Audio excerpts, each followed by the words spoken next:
Japan, the home of cutting-edge technology, ancient imperial palaces, and cat cafes. Fans of Magic the Gathering know it as the inspiration for Kamigawa and the home of many thousands of the world's most devoted Magic players. In fact, no city in the multiverse can claim a greater army of mages than Japan's capital, Tokyo.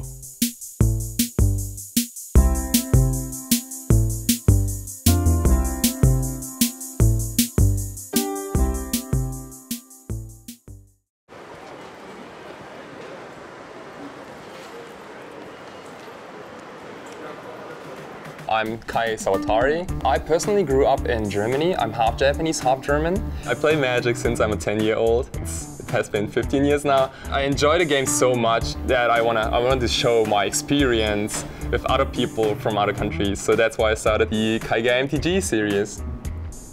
If you need an introduction to Japan's Magic scene, there may be no one better to ask than Kai Sawatari.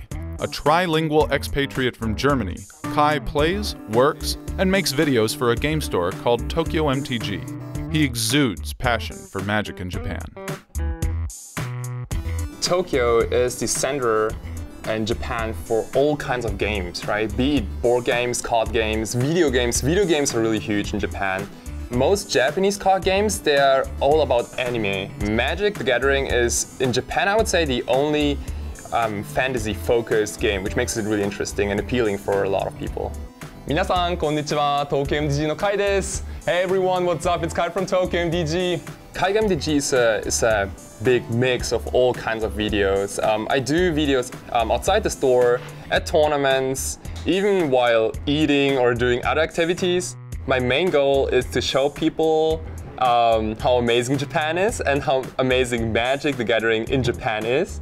And hopefully make some people come to Japan and enjoy the game, yeah. Meanwhile, on the other side of town, the beating heart of Tokyo's Magic community is alive with activity.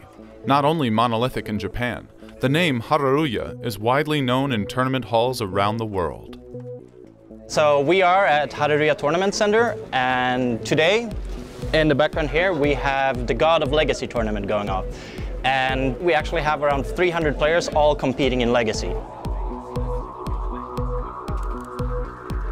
So currently Hararuya is Japan's biggest retailer for Magic the Gathering cards. But beyond that, we're also the biggest organizer for regular events.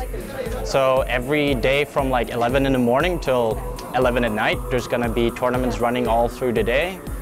It's always a place that people can come and they will know there will be tournaments any day of the week. One of the regulars at Hararuya is Hideyuki Matsuda. Like most of the store's customers, he enjoys the rigors of competitive play. But unlike the rest, he plays with a unique challenge. He's blind. I was always interested in math as a student, so I decided to major in algebraic number theory in college. I first learned about Magic after reading one of Richard Garfield's books on mathematics.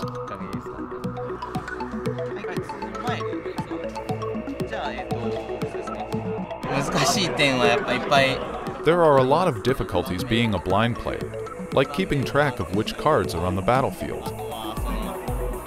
There are no Braille Magic cards. They don't sell sleeves with Braille on them, so I make my own.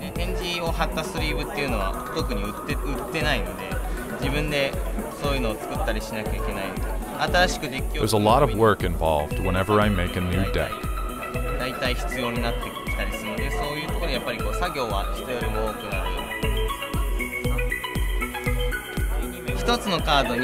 I mark each sleeve with a single Braille character. For example, I would mark sleeves that have lightning bolts with an A. So whenever I draw a sleeve with an A on it, I'll know that it's a bolt. When I draw a sleeve with a B on it, I'll know it's a different card, and so on. Then I'll memorize every card in my deck this way. I don't write card names or power and toughness on the sleeves, because it's inefficient. I can swap cards or reuse sleeves easily with the system I've created.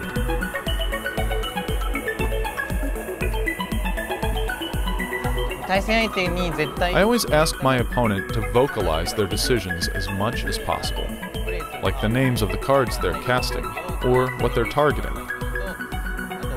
In current standard, the board tends to get pretty complicated, so I often have to ask a lot of questions about the board state.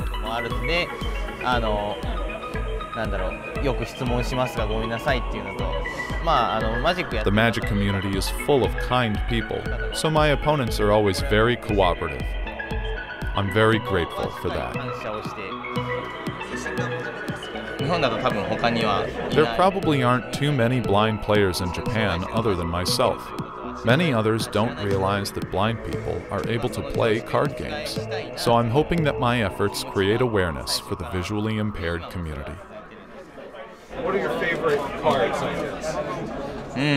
Lightning bolts. While the Tokyo Magic scene is famous for its competitive play, the city's sheer density of Magic players allows for all kinds of formats to blossom. Back at Tokyo MTG, Wednesday night is set aside for Commander. So the interesting thing in Tokyo MTG is that we do have a mixed group of both Japanese players and foreign players who are living in Japan. It's really interesting to see how they try to communicate, and it's always a pleasure because it's the same game we all love. Commander in Tokyo is really interesting, especially for the foreign community here. A long time ago, I think about 8 years or so, there was a group meeting at a pizza place. They met every Wednesday night for all-you-can-eat pizza at this restaurant, and they started just playing Commander to hang out and have fun. Once we opened the store, the group moved here, and they're still playing every week, and now they're actually also interacting with our other Japanese customers because everybody just wants to play Commander, and that's what they're here to do, and so everybody's having a great time with it. In general, a lot of stores in Japan are very focused on competitive play. Here at Tokyo MTG, the focus is more on being social, being together in the same room with the same hobby, getting to know people that you don't necessarily know, and enjoying the more casual aspect.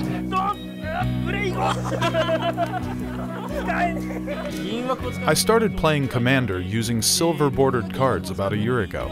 I wanted to try to play the format that way, because there is no net decking. I like playing casual formats because my opponent and I can just laugh and have a good time. If I wanted to play seriously, I could always play in a constructed tournament. But when I'm playing Commander, I just want to be able to have a laugh while I play. このスタックにカバルリチュアル打ちたいです。で、そのスタックにメロディーを振りたいです。2 years ago, when I came to Japan, I noticed a couple of things, and one thing is that Japanese players are really polite and formal during a game. Japan is a very respectful culture in general. Everybody who comes here for the first time, the first thing they realize is how everybody is so insanely friendly. But at the same time, being formal also means that you kind of create a little personal wall between your opponent and yourself. So it's a little harder to make new friends at a tournament. When they come to a store like ours, then what happens is the respect is obviously still there. Everybody has a lot of respect for their opponent, but at the same time the walls break down a little bit because the communication through the game makes it so that you have to deal with this person in front of you even if you don't know them. And it's the biggest success of Magic in general that when people come to Japan and they want to connect with people, the easiest way to do this is through gaming.